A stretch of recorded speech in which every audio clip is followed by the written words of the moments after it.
Welcome to Alley 55 Customs. Today we are working on a 2001 Ford F250. The customer, well, basically his ignition switch is bad and you don't even need a key to turn it on or off. So if you just grab a hold, you can turn it on, turn it off, so somebody can easily steal the vehicle without using a key or a screwdriver. So anyways, what we're going to do is I'm going to show you how easy it is to replace this tumbler. What you need is just a standard pick. You just use a regular standard pick. There's a spot right up underneath. Let me show you here real quick. Now I took the cover off to show you where you're going to go. And right in here, there's a little ball. Let's see if we can kind of get up in here. Yeah, so right there. So you're going to push up on that. And what it is, let me show you on the panel right here. So the cover that is on the bottom of it, you don't need to take this panel off to pull the actual tumbler off. This is the new one that we're going to put in. What it is, it's this hole right here. These are your bolt holes. So you have one here, you have one here, and you have one here if you do need to take the bottom plate off, but you do not need to pull the bottom plastic. All you do is just put the pick up inside, and then you push up on this little button right here on the tumbler, and it will just guide you straight up. So if you go into that little hole right there and you slide it straight up, it will actually go right to that. You can use a small screwdriver too if you need.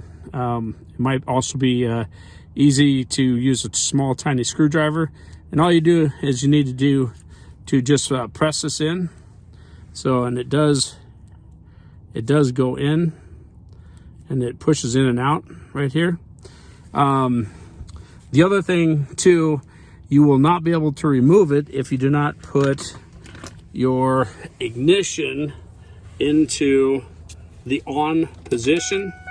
So right now that's in the off position, so you can pull the key out. So once you put the key in, you need to turn it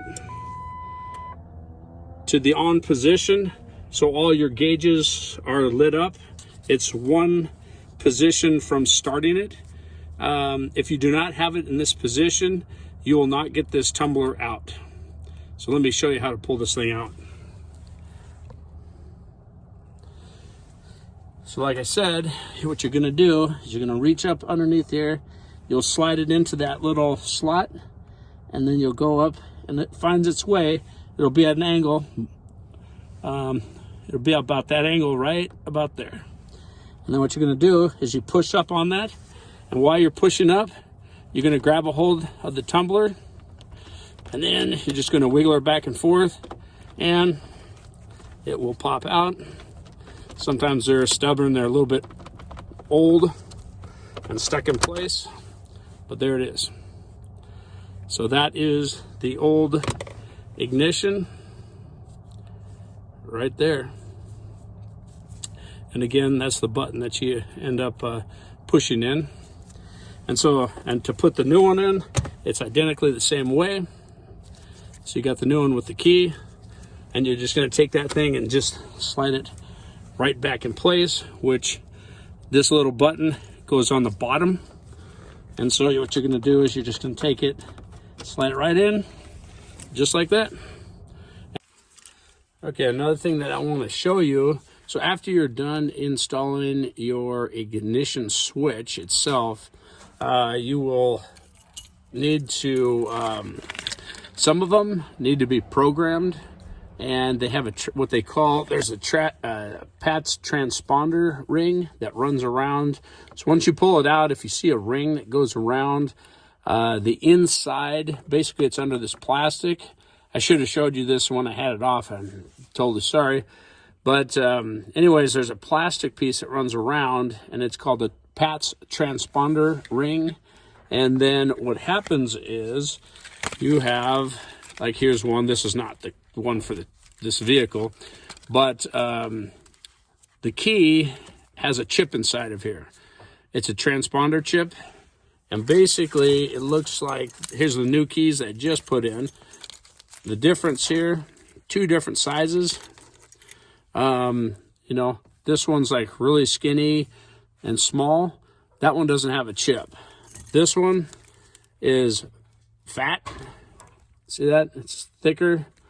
It's also a lot bigger here. This whole thing is bigger from the whole top to bottom right there. It's all bigger. So this actually has a chip inside of here that actually needs to be read by the patch transponder ring that's right here. And to do that, you do need it programmed. Now, not all vehicles have the transponder chip, but if it does have it, you'll know when you order it and stuff. When you take this off, like I said, if on this Ford F250, if you have the ring that goes all the way around, then it's one that needs to be coated. And you know, again, this is the one out of here. This one does not need to be done because it does not have that transponder chip. So if you have any questions, comments, I am actually going to be doing a video on the patch transponder ring and the transponder key and how to program those. So please watch our videos coming up. We're going to do, I've got a really nice brand new code reader that does all that stuff, and so I will show you how to do that. Relatively easy.